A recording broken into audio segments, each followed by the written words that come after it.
What's going on, Broncos country? It is mailbag time here on the Broncos Breakdown by Chat Sports. Matthew Peterson answering your questions from our live show, which aired on Tuesday afternoon. Our first question coming in from Michael. Broncos still need a vet running back. What do you think? So we put a video out, or at least as long as it didn't get cucked by some Nick Chubb signing news, we did put a video out about the Broncos potentially signing Nick Chubb, as CBS Sports linked him. I'm going to push back on the idea. And I've been, the conductor, the director of get a running back to Denver this offseason with a premium asset like an early draft pick. And while 60 is not late, it's maybe not as early as I would have hoped for. However, you made your bed, now you got to sleep in it. You picked RJ Harvey in round 2. You took Audric Estime last year in the draft. I think you got to see what you have in these guys, right? I don't think it's sustainable, just every single offseason. Well, before we let the young guy prove himself, we're going to sign a veteran. I want to see if RJ Harvey can play, right? Give him the snaps, give him the opportunity. And if you learn halfway through August that he doesn't really have it yet, then you go out and sign someone. Sure, you run the risk of halfway through August there may not be someone there for you. But I don't think your roster and your development is ever going to progress is if every single time in May or March or April you're like, we're going to sign a veteran, and we're going to stunt the growth of the young guy we just drafted or signed. Michael, appreciate your question. Dementor Tree, how much compensation would you need to be okay with giving Sutton to the Chiefs? Can't help but feel contested catcher like Sutton would be Mahomes' dream receiver. All right, I'm going to look at this as whatever pick they give you, you should assume is going to be the last pick in the round. So if I say second, in your mind, you probably start to think guys who go in the middle of the second round. No. Think pick 64, where you got Nick Bonito, so you can't find good talent there. It'd have to be a second. At least, that's pick 64 in my mind. Anything better than that is a cherry on top. But I'm going to assume the Chiefs are going to give Denver the last pick in the draft. So, a second. And at 64, I'm willing to take that chance. Mario, why RJ Harvey over Kaleb Johnson? So there's two big pros for Harvey over Johnson. One is speed. Kaleb is a little bit of a slower back, a little bit more reminiscent of like David Montgomery. Harvey's got great burst. He's got good acceleration. He's got good open field speed. Not saying Johnson's slow, but Harvey's faster. There's no question about that. The other element that Harvey has over Johnson is, I think, a higher upside in pass catching skills.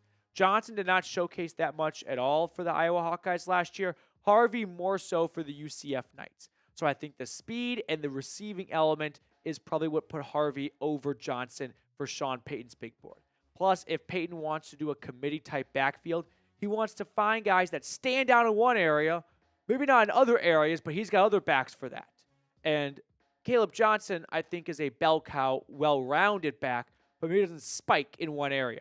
He wants a spike, because he's got spikes all over the place. And together, he's got a perfect running back for any kind of combination. Mario, thank you so much for your question. Moving on to our next question coming in. Michael, Matthew, your favorite NFL draft pick and least NFL draft pick the Broncos made in the 2025 NFL draft. I'll do you one more. I'll do Broncos and just general NFL. So my favorite Broncos draft pick, I'm going to go with Jahdae Barron. I was a bit resistant at first, a bit skeptical at first, but we've always said, take the best player available. You are lying to yourself if you have never said that once to your friend in a bar, in a conversation, on the school bus, wherever. And at 20, Jahdae Barron was the best player available. Least favorite pick, I want to be wrong about it, but it's RJ Harvey. And I have, naturally after the draft, you try and talk yourself into all the picks the team makes, but no, that's still a pick that I'm going to see it to believe it first. And I want to, but favorite overall NFL draft pick, by the way, taking into account value, I'll go with two right now. The Falcons getting Jalen Walker at 15. I think he's going to be awesome.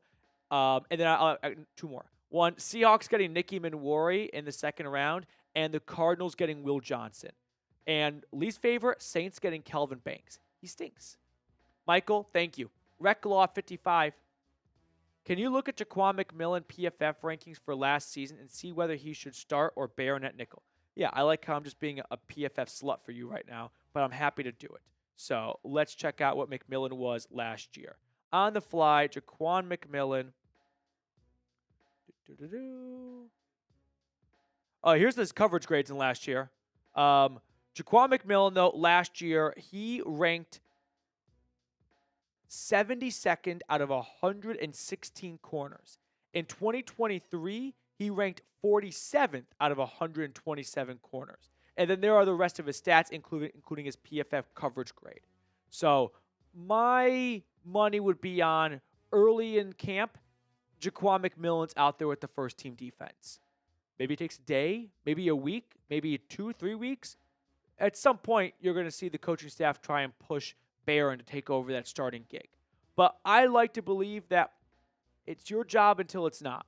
And veterans are going to have the first opportunity to hold on to that starting gig. Recklaw, thank you so much. Ryan, J.K. Dobbins or Nick Chubb? Good question.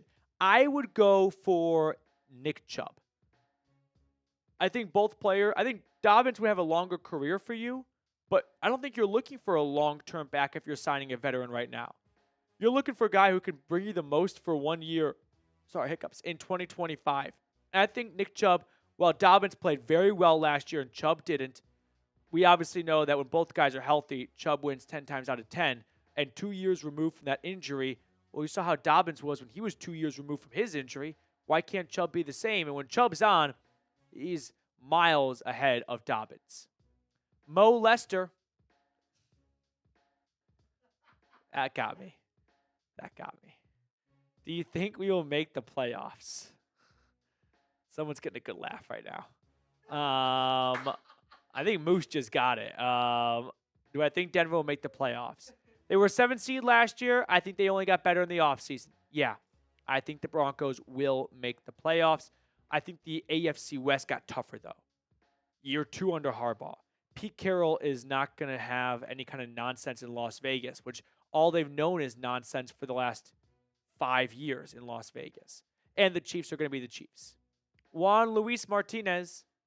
I think the Broncos should pick up Jawan Bentley because we saw that Singleton got injured in Greenlaw, and I don't think Justin Strnad can step up. Yeah, in a video we put out earlier, as long as Nick Chubb didn't get signed and cucked that video, I discussed if there is one last remaining spot for the Broncos roster needs, it would be linebacker because Greenlaw suffered a quad injury. Singleton's coming off a torn ACL. Just a little bit of injury scares before we even get to minicamp. So whether it's Bentley or, any linebacker. I don't know who Jawan Bentley is, but any linebacker would suffice.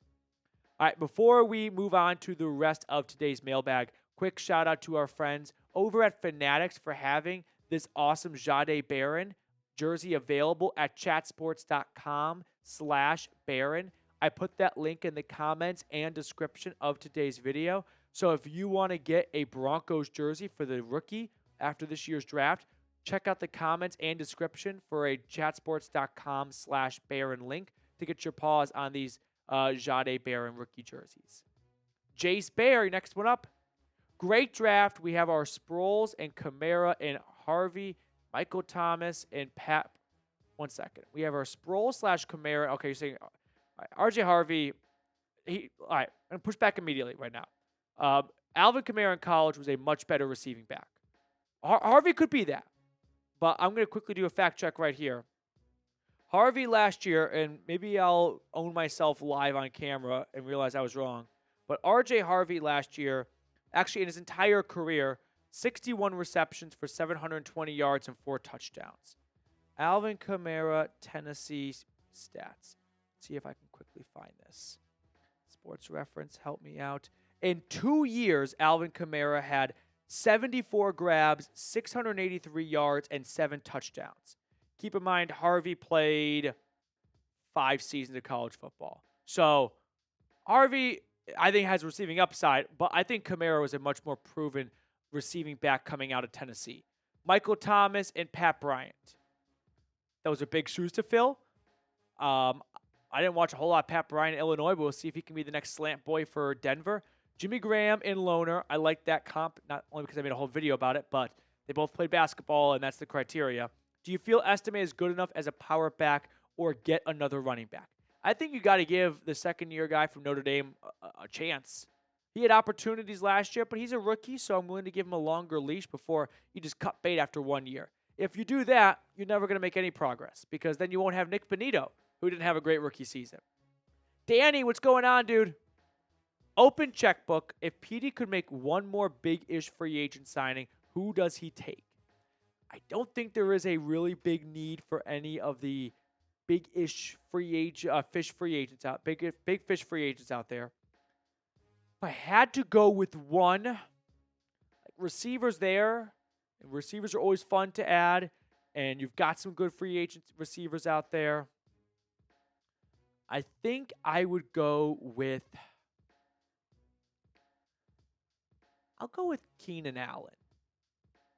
And I say that for a few reasons. One, I really can't think of a better option, and I don't really like the idea of adding a receiver to begin with, but it would be fun to see him beat the Chargers twice for Denver, kind of an opposite of Chris Harris Jr.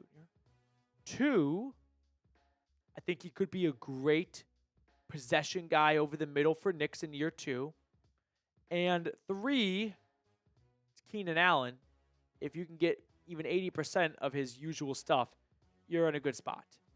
Danny, thank you for your question, though. Appreciate it. Moving on to our next one. Colin, do you think we should add another middle linebacker? I don't want to be a broken record, but I'm willing to kind of wait and see how OTAs and minicamp play out. Like if Alex Singleton is a little bit behind in his rehab and he's not ready for minicamp and he's not ready for OTAs and we're not really sure if he'll be ready for training camp and Dre Greenlaw missed all the spring. Oh boy. At that point, yeah, I think you do add another middle linebacker. But if you get Singleton back and if Greenlaw misses some OTAs, but he's there for mandatory minicamp 2 months or a month and a half from now in the middle of June, then sure. I think you can be comfortable with that current group. All right, that will do it for us on our mailbag today. Thank you guys so much for tuning in. If you enjoyed the content, click that like button on your way out, and I'll see everyone next time.